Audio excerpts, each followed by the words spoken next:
All right, we're back. Myself, Coach Schumann, Coach DePascal, back as usual. We have a great guest on today, head football coach, Wesleyan University, who's really built them into a powerhouse program. Coach Dicenzo, we're excited to have him on and really talk, football with him. High academic school, was an alumni from Williams. I'm sure they play each other, so Wesleyan probably plays Williams. But he was a football player, wrestler there, was a safety there. Went on to coach, I believe, with Coach Priori at Trinity, then on to Brown, back to his alma mater, where he's DB coach and recruiting coordinator, and then came over to Wesleyan as a DC and assistant head coach, and then took over the program in 2015 and really has taken Wesleyan to a different level from a standpoint of not just wins and losses, but really a powerful program throughout the country. So without further ado, it's great to have you on, Coach. Appreciate it, guys. I appreciate you having me on. Always good to have an Italian guy up here in Connecticut on New Jersey podcast,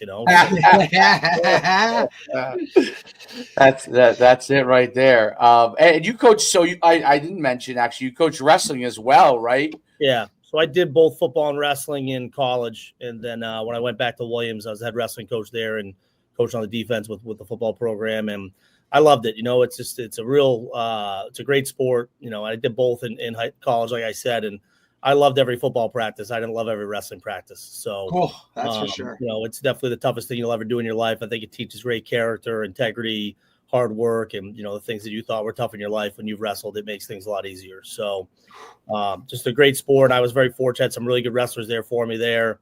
In both football and wrestling, I've always recruited New Jersey heavy just because it's just really good sports. And I love that the New Jersey State Wrestling Tournament's at Atlantic City every year. And they make it so the first night you can't get eliminated. So you got to stay in hotels a couple extra nights. You got the parents going to stay. Everyone stays. Yep.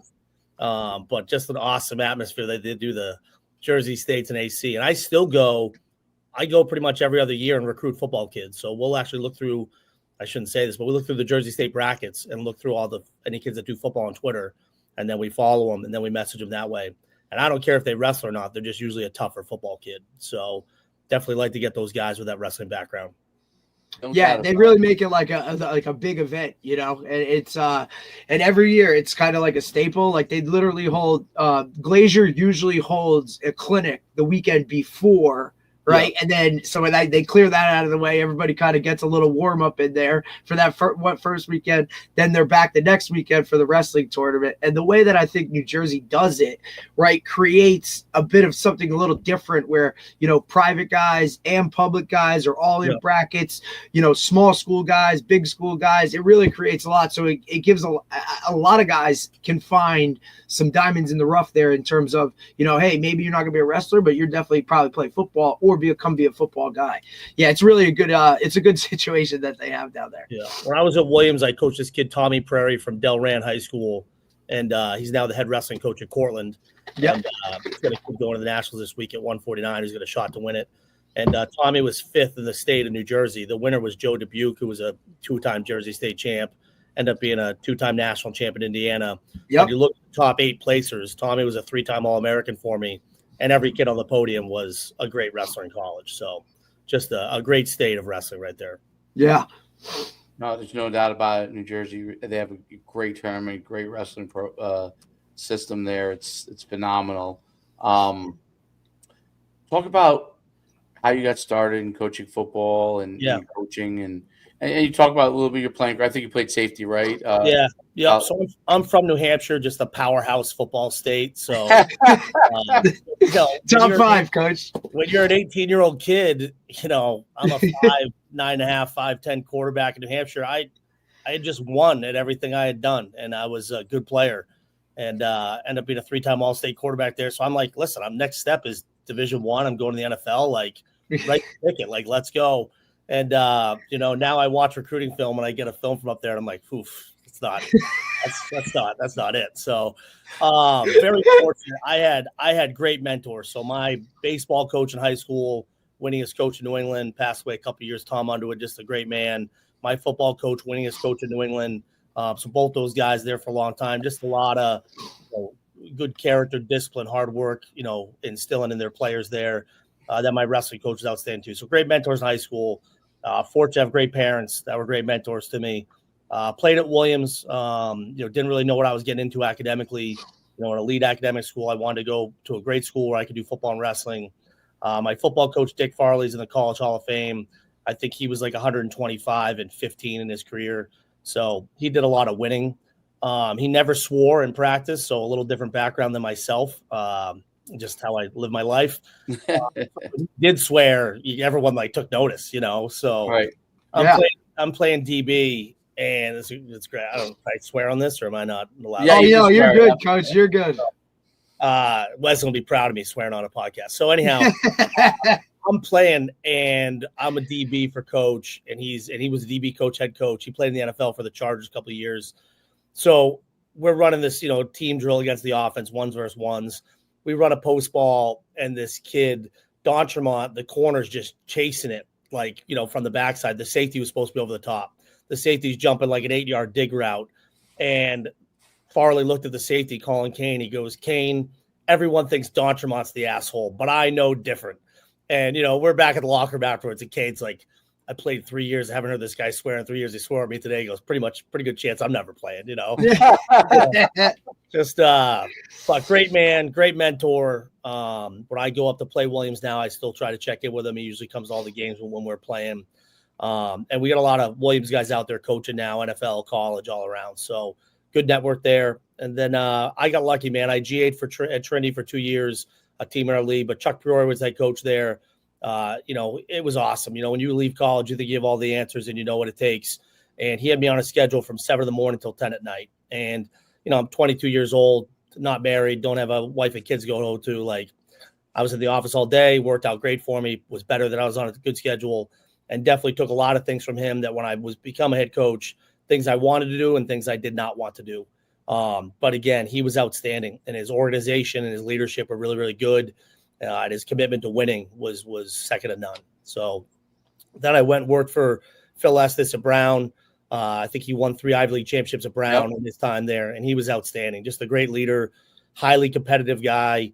And again, we were second in the Ivy the year I was there. I was there for 2 springs and a fall, and just an awesome experience learning from him and another guy. Then I went back to Williams. Mike Whalen, who's the AD at Wesleyan with me now, he was my head wrestling coach in college and our offensive coordinator. He became the head coach at Williams. I went back there for 6 years.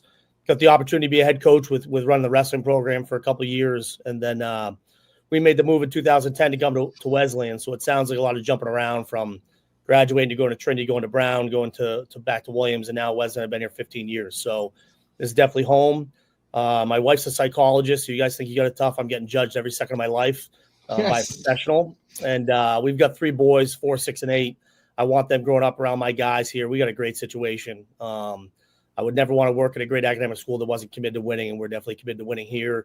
I have an outstanding staff, and don't tell anyone, but our secret to winning here is we're getting really great players. So, that's the key. And again, I just think I want guys around me that I can trust and that are great recruiters and great player developers. So those are 2 things I'm looking for in my coaches.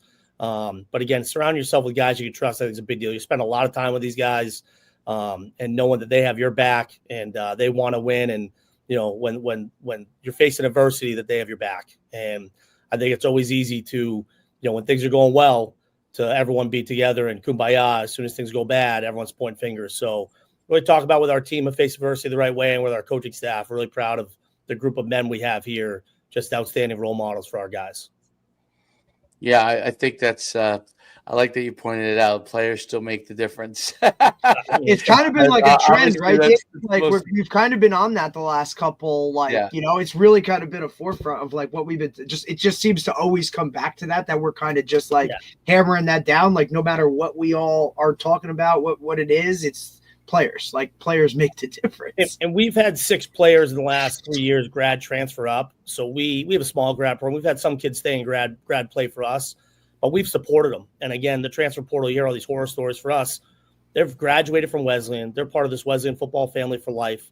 And we've had some kids that are some pretty special players, and we want the best for them. So we've acted as their agent. So we had a kid, Logan Tomlinson, who graduated here in 3.5 years, was a captain for us, just an outstanding person, one of the best people I've ever met in my 45 years on this planet. And he went to the University of New Hampshire, played for Ricky Santos. First year caught 40-plus balls, 8 touchdowns, was third-team All-CAA. This past year caught 80-plus balls, second-team All-CAA, first-team All-New England. He's now down training in PA for the NFL draft. And he'll probably be an undrafted free agent or a 6th or 7th round guy. Yep. I think he's going to make a team. He's just got that type of character and work ethic. Again, he's 6'2", he's 212, 215. He can jump through the roof. His film, you put his film on it, he can play. But he has all the intangibles too, and just will work his butt off to do whatever they ask. And he asked Coach Santos to be on special teams the last few years because he knew in the NFL that'd be something he'd be doing. But again, Logan was a first-team all-league receiver for us for 2 years. The reason we got him is he was a quarterback out of high school, and we gave him a chance to play quarterback knowing that he could probably play receiver since we watched him play basketball and he was dunking through the roof. So, but just had a great career for us, and he had the COVID year, then was injured as a freshman at 2 years for UNH. And then we have another kid this year, Chase Wilson, who is the offensive player of our conference. Chase is from Louisiana. Again, really good recruit for us. We knew he was good coming in. He has a year of eligibility left. He's going to UNH for 1 year, and I expect him to, have 50-plus catches and 10 touchdowns. He can really run, and he's a really talented kid. So I hope he stars out again like Logan did, so then Ricky can put me on the payroll a little bit. Since we but again, pumped to have those guys played a great program like UNH for a great man like Ricky Santos, knowing that they're competing for NCAA playoffs every year, and it's been a really good fit. So I'm happy to help those guys because they've done a great job here for us, not trying to hold them back. Yeah, no doubt about it. And I think that's a really interesting thing coming from Wesleyan, because you're going there. Obviously, you're going there to play football, but you're also really going there primarily because this is a fantastic academic institution, and that's a large part of it, right? So I think it shows that success as an athlete and a student, like, you got to go where you're wanted and you fit right away, and you have the opportunity, and then things will shake out as they will, and that's the really good thing. So you've had players that graduated and decided to they're good enough they can go to a higher level, and you're welcoming that. And I think most athletes are going to probably plan to graduate from Wesleyan because it's going to be to their benefit to do so. For life, right? No matter, even if they get a free agent contract, how many years are they going to even make it, right? So I think that's a really, really important thing. It's really cool. I remember you guys had I think David Estevez played from Riverdale, played for you, right? He was a quarterback for you. I mean, Estevez was a stud. So his junior year, we're playing Williams at home in our homecoming game, and they were better than us. They had a really good team, really good quarterback, defense, the whole deal. He threw a 55-yard touchdown for us as a quarterback. They then scored at the end of the half with like 30 seconds left. They kick it deep to him. He returns at 98 yards for a touchdown. So he was our quarterback. We had him as a kick returner too. 55-yard touchdown pass, 98-yard kickoff return. In the fourth quarter, we tie it with like under 10 seconds left. He runs in a 2-yard run as the quarterback. And then in overtime, we stop him on 4 plays. They don't kick a 42-yard field goal. We get the ball back first play. He's at tailback, and he runs a 25-yard touchdown at tailback. So scored 4 different ways, and that's kind of his career for us here. And when we recruit him, we're like, hey, man, we're going to play you all over. And I'm going to still have you be a returner, receiver. I think his freshman year, he helped us most in the return game as a receiver, and then some Wildcat stuff because we had a pretty good quarterback ahead of him. And he caught 30, 40 balls as a freshman, so he's willing to do whatever we asked, and just a great player. But, I mean, you watch him at Riverdale, all these D1s passed on him. I went down and froze my butt off in Gillette Giant Stadium to watch him a couple of years. And, I mean, just making plays all over the field. So, great kid. And as you mentioned, he graduated here. He's working for a small financial company. He's killing it right out through one of our alumni connections. And again, that's why the guys are coming here, to get a great degree and go on and do great things when they're done.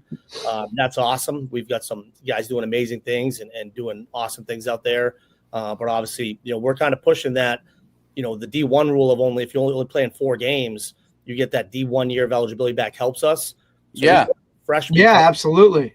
He only plays for us in 4, the last 4 games of the season or whatever it is. He can then graduate here in 4 years have his D1 year left. And now these D1 schools are taking kind of a finished product.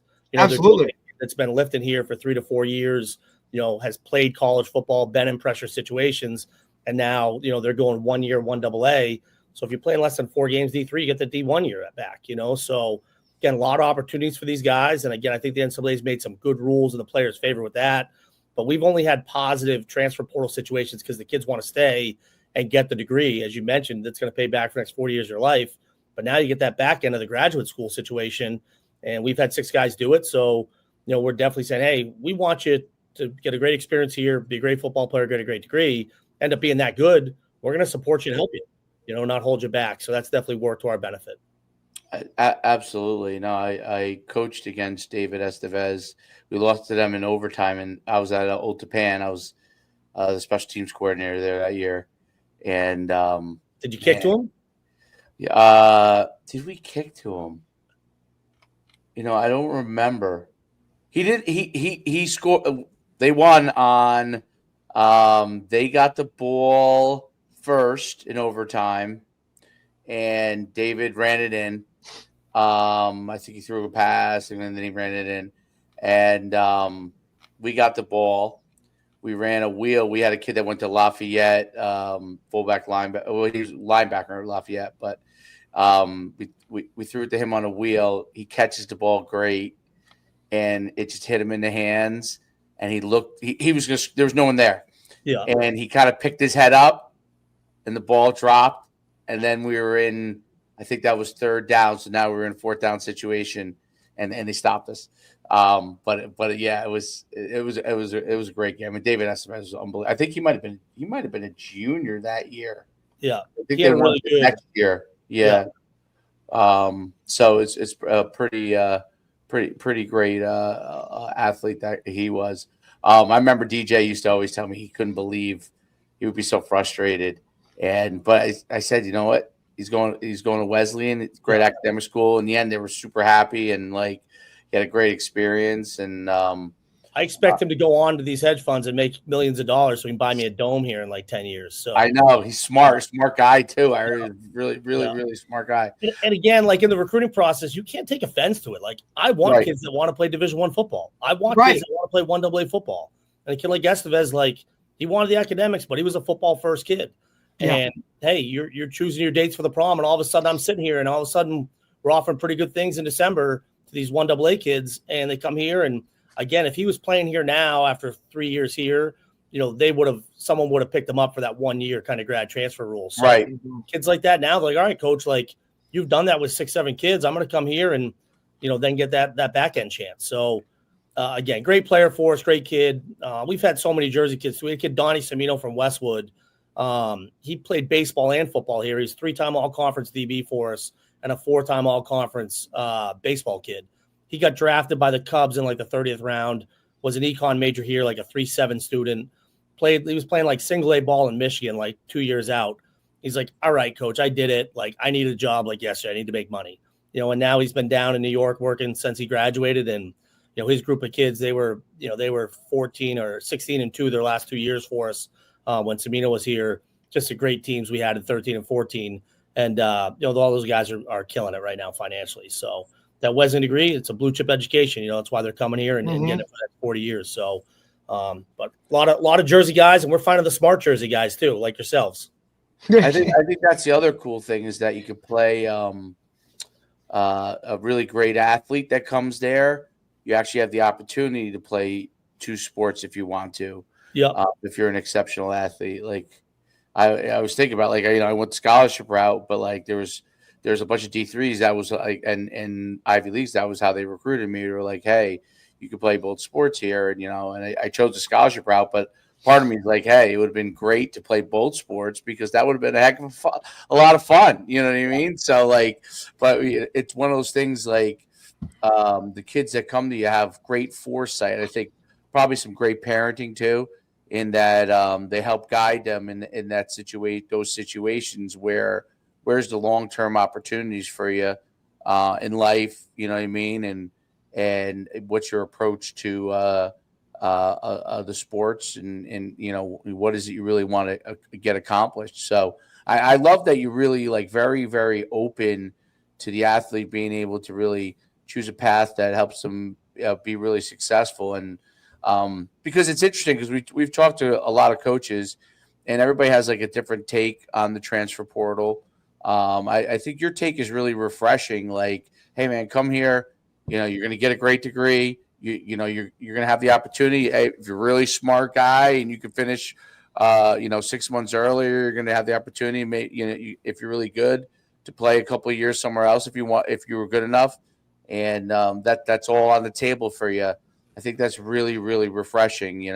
I'm curious. Do you guys take transfers into Wesleyan? We do take transfers in. Probably a little tougher though, right? Probably a little tougher road. Yeah. I just have a rule where I like to have recruited them out of high school. Right. So we know the family and we know the background a little bit. We have really good team culture right now. Like that. I'd like to sit here and tell you like we're winning because I'm a genius. We're winning because we got great kids. And right now, when you've got great team culture, it becomes contagious from class to class.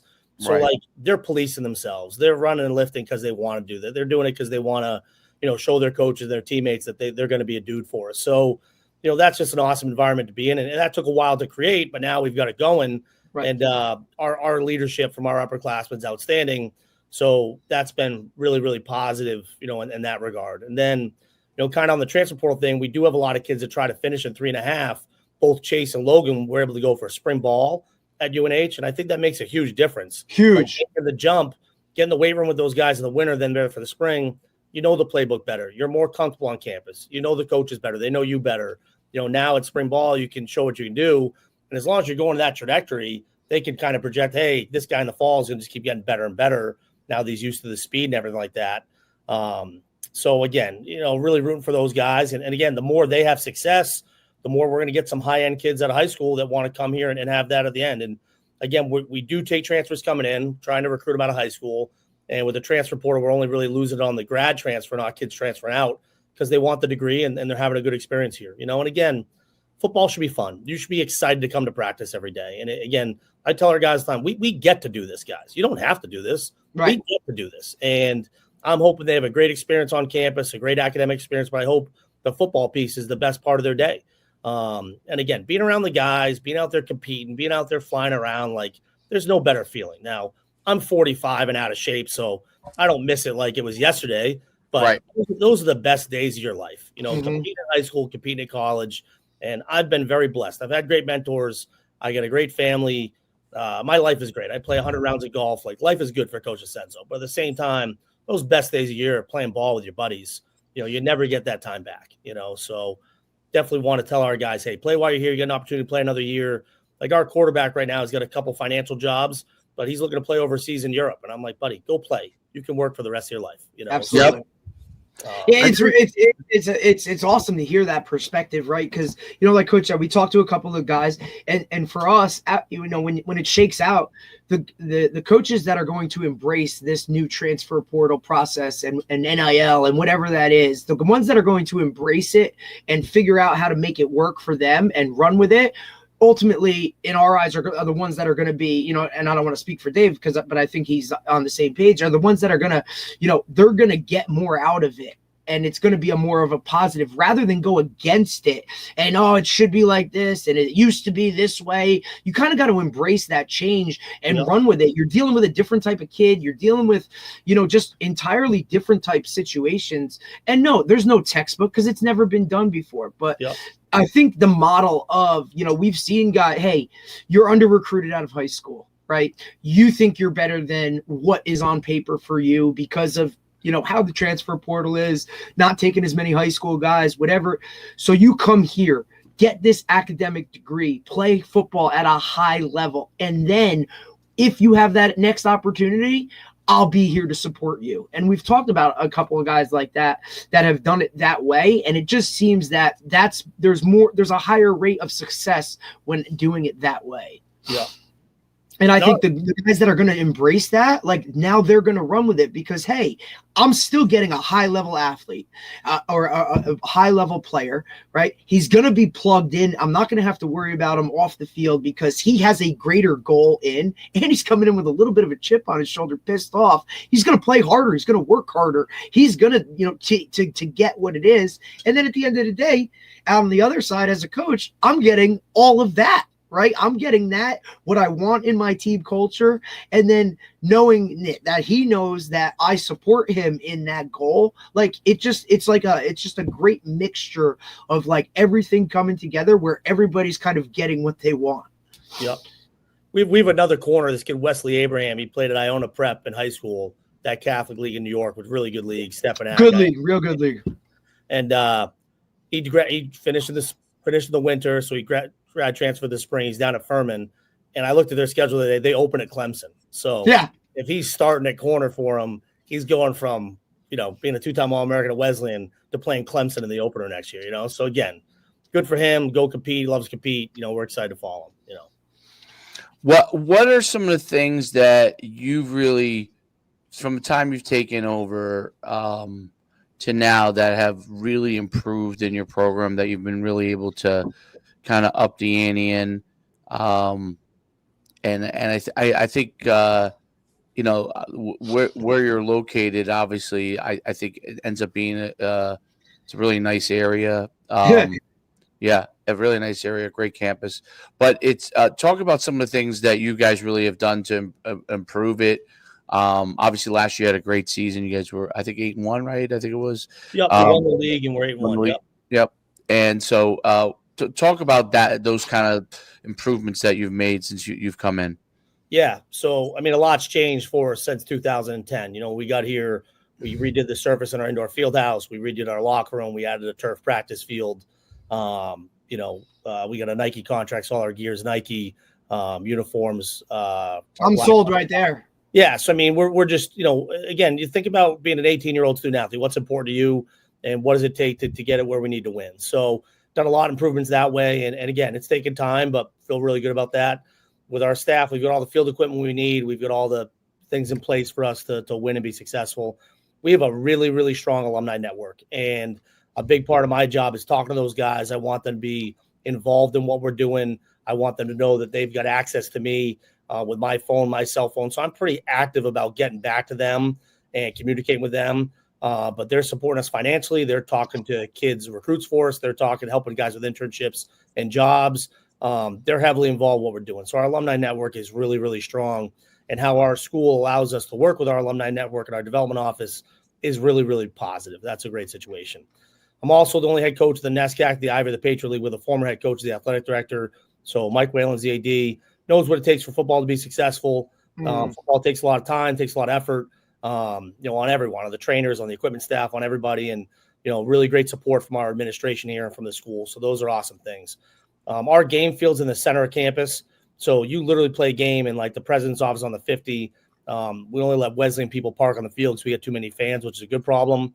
So it's red and black everywhere you look. They treat you as adults. It's a good atmosphere for tailgating, and just an awesome game day environment, which is great. So we put a fence around our field. We still play on grass, even though our practice field's turf, but the fans are like 20 feet from you. So they are right on top of you. So really unique environment to play a game, and we draw really well. We've been number one in the league with attendance the last 15 years in a row. So awesome environment to play in. We play some of these other teams. They have like the track around the field or like a bigger stadium built up, and you don't even see the fans, and we travel well. Our parents tow like a 20-foot horse trailer. They feed like 1,000 people after every game. Coach Dicenzo likes to eat. I got a big sweet tooth too. So the parents really get it done there. And really just as a Division III head coach, I think you're going to be the general manager of your program, and you want to check every facet is run at a high level and feel that you'd be ranked an A+ or an A and all of those. So your student athlete experience is high. They're excited. The families are excited. And I feel we're doing a lot of those things really well.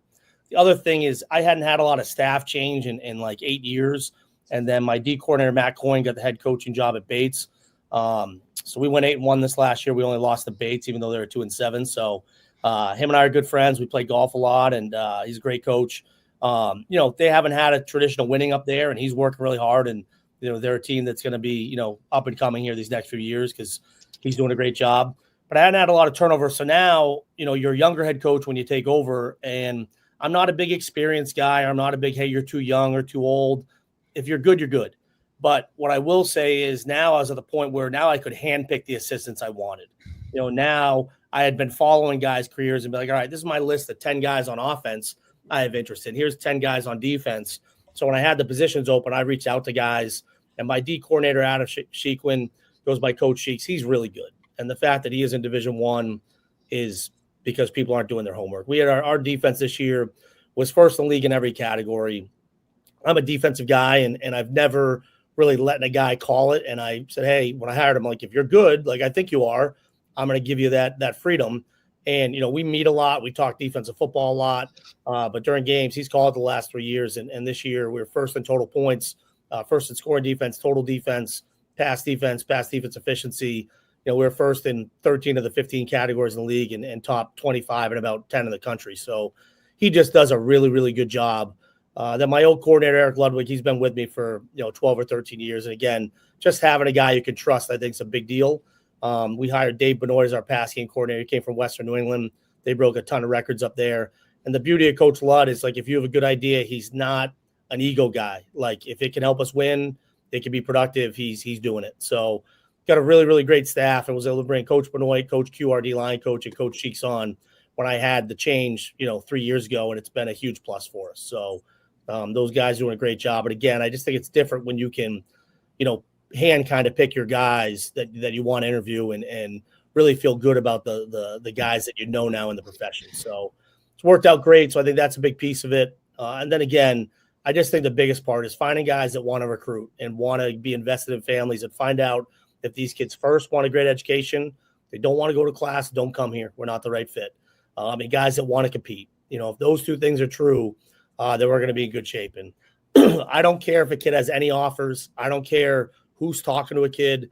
I can make my own decisions, and our staff can make our own decisions. And I want coaches that when they watch film, we can disagree, and that's okay. I want people with opinions.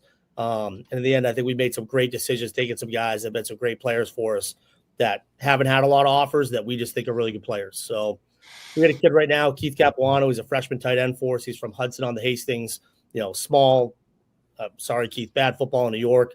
But he probably knows it.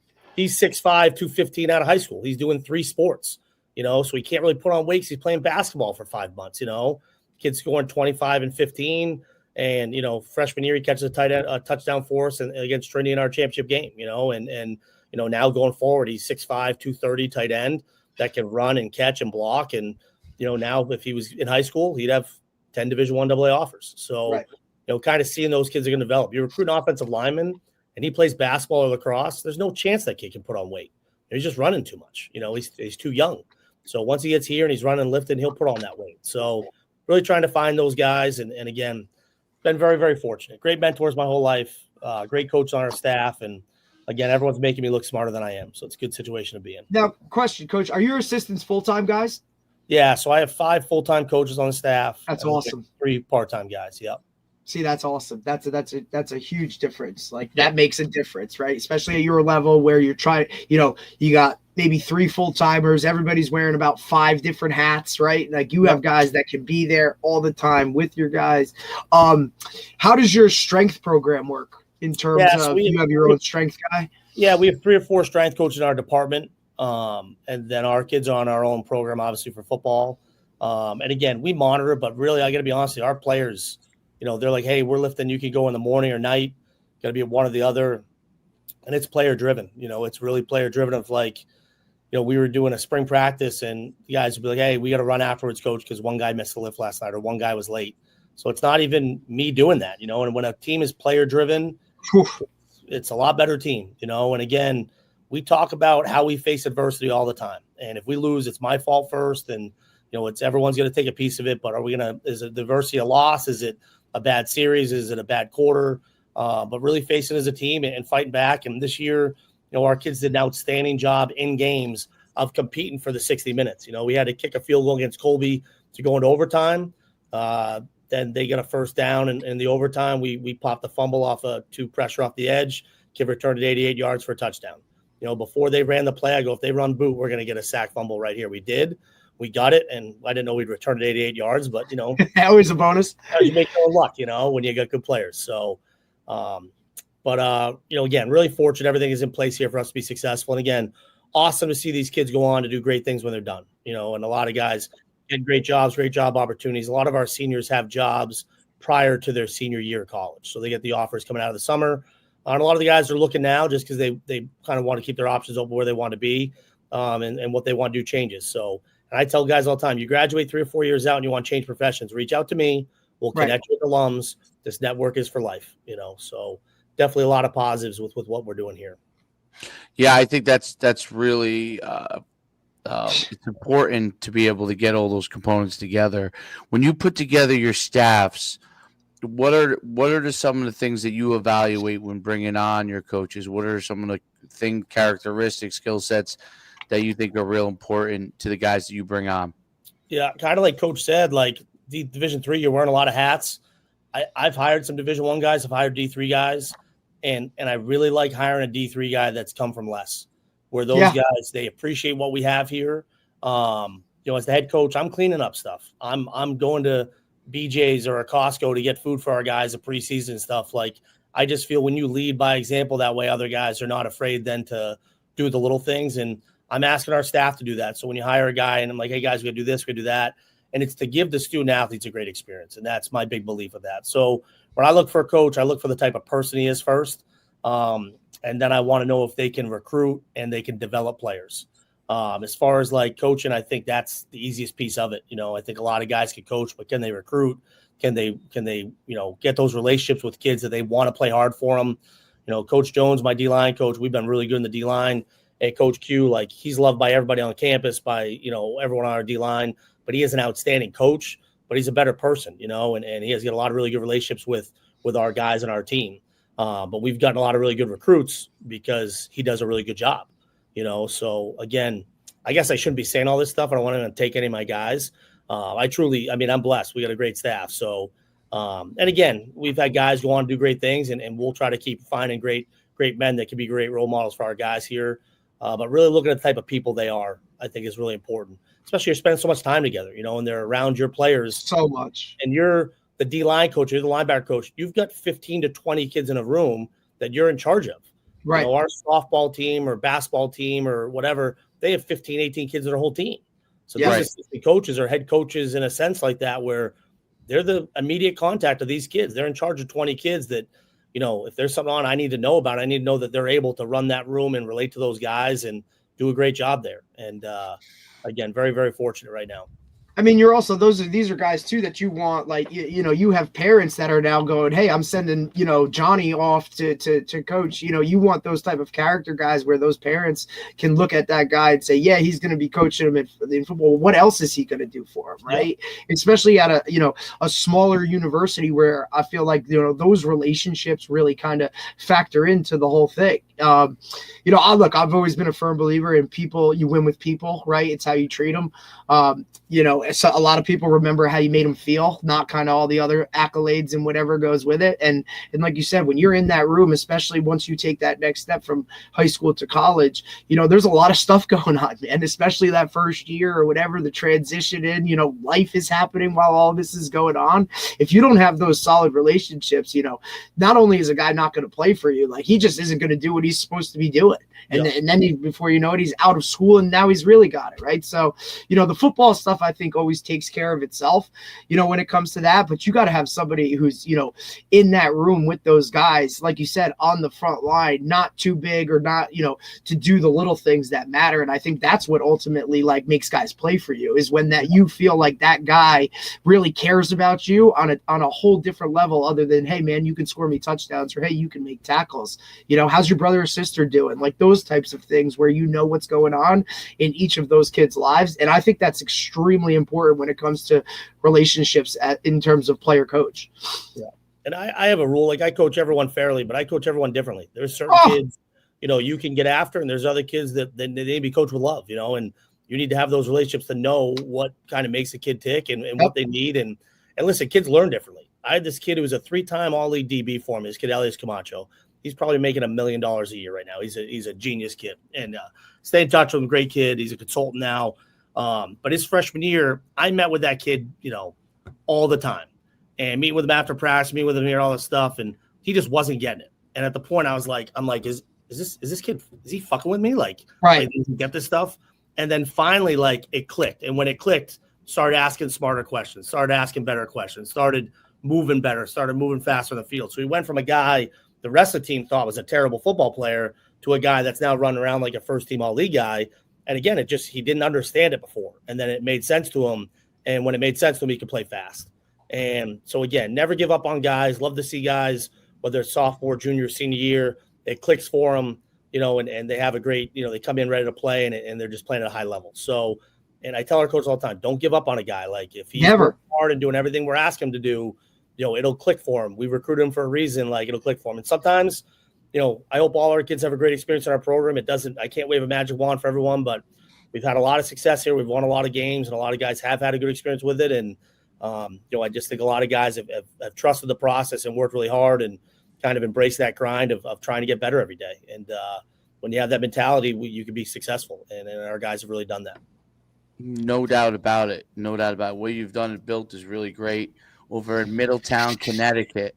It's a great place. Listen, you got Coach. You got a UConn guy, and I started at Sacred Heart, and would have never left had it been for family things going on. Like, I'm just telling you, Connecticut's a great spot. We talked to a lot of New England guys. There in Middletown, Connecticut. The high school there used to be pretty good. I don't know if it still is or not. They are good. So our receiver coach, Daryl Highsmith, was a player for us at Connecticut State Player of the Year. Coached, worked with a guy, the Sideline Hustle, who coaches like 25 NFL receiver tight ends. Yeah. Bars. Andrew Lieberman. He coached at Boston. Yeah. Yep. We know Andrew. Andrew was down here for a long time. In Middletown, Connecticut? He's a Wesleyan. He went up there. Yeah. Listen, that fucking kid owes me. He started his company. I'm like, buddy, always bet on yourself. Yeah. He was coaching at Rutgers and all, but he came back coach with us. Big Mohammed's the new guy, right? Oh yeah, they're those two are brothers. So he's doing great now. He's coaching. He's literally training 25 NFL guys. That's his job, and he goes around guys all the time. But Evan Ingram, Jacoby Myers. Oh yeah, you can name drop it all day. Yeah, so does a great job. But Daryl worked for him for a couple of years, and then came back to Middletown. He's from here. Coached our receivers last 2 years. He just took the Middletown High job. That's awesome. He's like, coach. He's like, my dad played here. I played here. My family played here. I want to see his program do great. So we're rooting for him. Just a great young man, and hopefully does a great job. But they've had great players in Middletown High. We've had a few of them here, which has been awesome. So, very but cool. Listen, I live 25 minutes south on the ocean in Madison. We're an hour and 45-minute train ride. Nice, Coach. Nice. Yeah, and we're an hour and 45 minutes into Fenway Park. So we're in a great location for all of it. And phenomenal location. Airport 25 minutes away. I got season tickets to the XL Center to watch UConn hoops this year because my 8-year-old's a huge UConn Huskies hoop guy. So, just a lot going on here. And then again, if you like to eat, you can't beat it here. So especially if it's Italian food, it's pizza, you can't beat it. So very, very lucky. New Haven pizza. Come on. You can't beat that. And Madison, Connecticut's that's a beautiful. I was down there for a few years ago for somebody's engagement, and it's right on the water over there. It's really great area. Now it's great. It's a great state. There's a lot to offer. You guys have that battle, the Battle of Middletown versus West Hartford, right?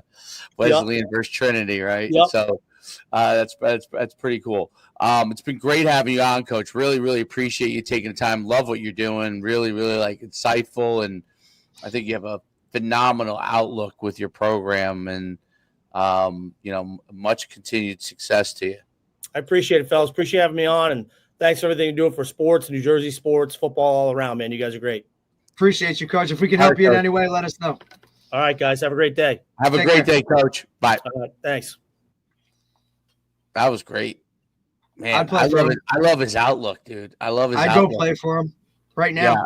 He has a realist, right? Like a real down-to-earth, like, hey, this is what we're living in, right? This is the time. This is how things are. Look, come here. Know at the end of the day, when you get your degree, you're going to be making $200,000 coming out the gates. But if you're a good football player and you want that, you can go to that. I'll help you and go. You know what I mean? Almost like a feeder for an FCS school or a Division I school. Like, why not take that approach? Like, hey, man, I'm going to go here. Like I said, I'm already a little get their degree there because it's a great school. Once you go there, right, you're set. It's like a Notre Dame or any of those kind of things where guys are Wesleyan, like, oh, you gotta have. I think it's even Wesleyan. Like I believe they're all in that same conference. Wesleyan, Williams, all Amherst, of those, like right, like your Trinities, right? Your Trinities, your Williams, right? Like 1,500 SAT to get in there. Right. And if you look at it, and we talk about this a lot, right? Like that kid that fits that level of football with those credentials or academic stuff, like that's a Northeast type kid, right? Yeah. Oh, yeah. The academics of schools matter here in the Northeast. Not saying it doesn't matter anywhere else, but let's just say, the public educational systems in some other states compared to what New Jersey, New York, Connecticut is, Massachusetts, like it's a little above what other states are, right? So to have that and have high level football, dude, like now you're working with the best of both worlds. Like, and, if you're coming from a small school, right, now you're going to get that small school type experience. Like you're probably going to know everybody's name on campus and all that kind of stuff. Right. Like, and not to mention just like the Northeast in general, geographically, like, you could be in Boston, you could be in New York, right? Like it's a hop, skip, and a jump to either, and you're all set. So really good setting, man. And he's been there for so long, right? He talked about it, player led. Guys running their own, weight sessions and whatnot at a Division III level. That's pivotal, right? 5 of 5 full-time assistants. Oh yeah, well that's the one thing you get at the higher academic institutions versus the state school Division IIIs because they want guys staying in school. Well, the coach. You were exactly. So the coaches you have more full-time coaches getting paid.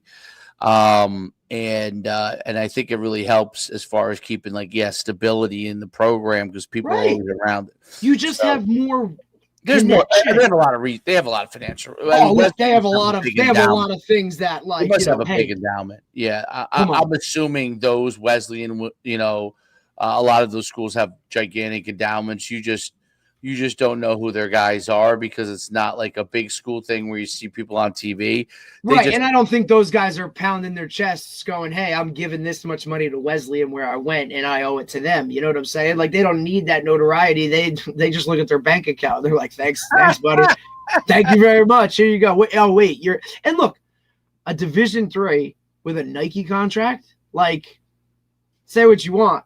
That matters, right? Like that matters to some kids when they're looking at it going, oh, they have a Nike school, right? Like they're a Nike. I love the fact I would have liked him to talk a little more about having a turf practice field and a grass game field. I think that's kind of cool. I didn't know that. You knew that. That's like opposite of everything people talk about. But like he said, the game day experience, if you look at the Google Maps of how their field's located, like 100%, that game field is in the middle of campus, right? So like you said, tight quarters. I'm sure they packed the house because, why not? What are you going to do on a Saturday, up in New England in the fall, which is, I'm sure, really, really cool, right? I mean, parents that travel, like they do all those kind of things because, like you said, the smaller knit stuff where it feels, I don't want to say it feels more like high school, but there's more of that connection because it's that way, which for a lot of guys, they just look at level of ball and I want to go here, man. It's more that networking and that one-on-one stuff, that attention where like you're gonna know everything about your coach, right? Like I'm sure every one of his players knows every one of his kids in terms of that type of relationship where sometimes you don't get that at those bigger schools. No, what you said is 100% true. I mean, I'm looking while we're talking at Wesleyan's campus. Like it's gorgeous. It's obviously it's a smaller school, but these New England schools, like look, and I'm biased. I loved it. Like even Sacred Heart there. Yeah. Like even Sacred Heart, what it's become now, dude, like it is just, there is nothing like, and there's nothing like the Northeast in the fall. Like the full, like the view, the foliage, the views, like all of it. It's just a different type of feeling. I mean, even it's not Jersey, right? Like it isn't. It's just not. It's just so much. It's just different, and it's still that traditional like college. Yeah, you know. So, yeah, that's what people from New Jersey don't understand until you go up there. That's why you have to always go to places because have to. The only place that I would like, I mean, there might be a couple others that, you know, maybe I just haven't been there, but the places that remind me of some of these places in like Connecticut or Massachusetts or New Hampshire, you know, is Princeton, like the town of Princeton. They're all 100%. Yeah. More like West Jersey. Yeah, like how Princeton is set up, like a town. Yeah. It's a town, even though there's a university there. But it's a college. Like it's when you watch a movie about a college. Yeah, it's a movie. Like what a movie. What is a college? Yeah. Right? Like a college experience is, you know, it snows out and you look out your dorm window and there's 1,000 kids throwing snowballs chilling in the middle of campus, right? Like that's kind of, it's not somebody getting in a car driving to class over here, right? Or hopping on a shuttle or some of those type things. Like that's just kind of like how it's situated. And, you know, the high academic stuff is amazing. And it's also interesting to hear how, you know, he touched on a little bit, like how he recruits, right? Like, yeah, I look at the New Jersey wrestling brackets and say which one of these guys are football players, right? Like I go watch a basketball kid who plays 3 sports and I know that like, yeah, he could get this bigger because he's never had a full-time lifting program. He's always playing a sport. So just another kind of hammer down on, hey, multi-sport guys, that's important. Yeah, you're right. It is a grass field. I'm looking at it. I'm like, is that right? Yeah, no, it's cool. So wait, they have a turf? So a turf practice field that's not even near the game field. Like it's across campus. Right. That's so interesting. Maybe they that's interesting. Like you said, that home field advantage he has. Oh yeah, you're right. It is grass. Holy cow. Very interesting. Well, all right. I really enjoyed that podcast. I really enjoyed him. He seems like a phenomenal guy. And I'm sure he's had opportunities to go elsewhere. Oh, I'm sure he has. And I'm getting a call for our I think the UConn women won the Big East tournament yesterday. So I don't know. I haven't been. I'll hit you up later. I gotta go talk that stuff. I'll see you soon, man. Hey, yeah, we'll be back Thursday with Tatum. We're gonna have a breakdown. We're gonna do some offensive line play breakdown on Thursday. All right, that sounds great, dude. All right, we'll see you guys Thursday.